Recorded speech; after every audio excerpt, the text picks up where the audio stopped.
Hey y'all, it's Amanda with Tap Mom and the Big Brigade. Welcome back to my channel. This is morning daily devotionals, and this one is for January 31st. Finally reached the end of the month, y'all. The longest month of the year, I think.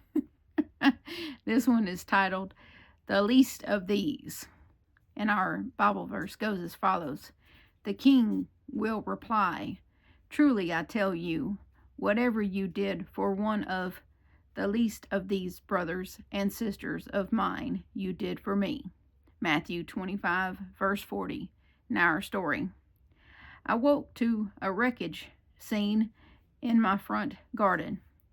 It was winter, so there weren't many plants to damage. However, I was determined to faithfully feed our resident birds and provide them with much needed sustenance so they could make it to spring. Yet many mornings the feeders in the front yard were flipped over and the seed was scattered throughout the snow.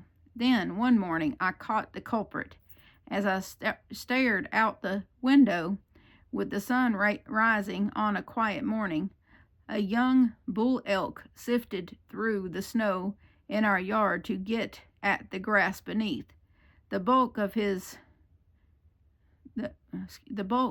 his size knocked at our sapling trees, and no doubt was the cause of my overturned feeders. He was alone and had only one antler. The other antler looked to have been broken off. Because of his age and size, I thought his missing antler was likely the result of a lost battle with a larger male elk. All my frustration over stressed seeds melted into compassion as I watched this young elk simply trying to survive winter just like the birds I was feeding. He nibbled at buried grass and shriveled berries from branches.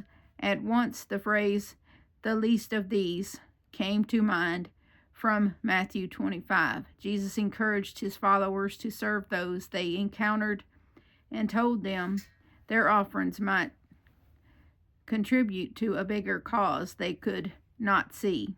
Jesus was encouraging them to serve with no questions asked and without conditions. I wonder how often I've missed God's bigger opportunities to serve because I'm absorbed with my smaller agenda.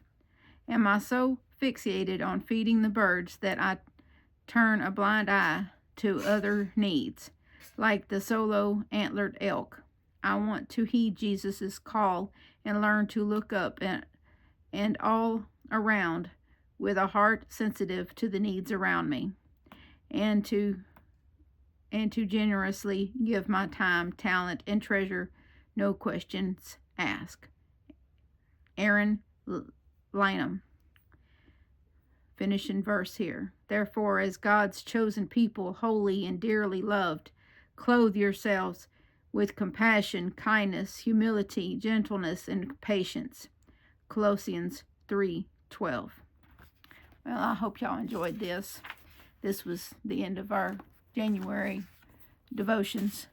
We will start anew with February 1st, coming very soon.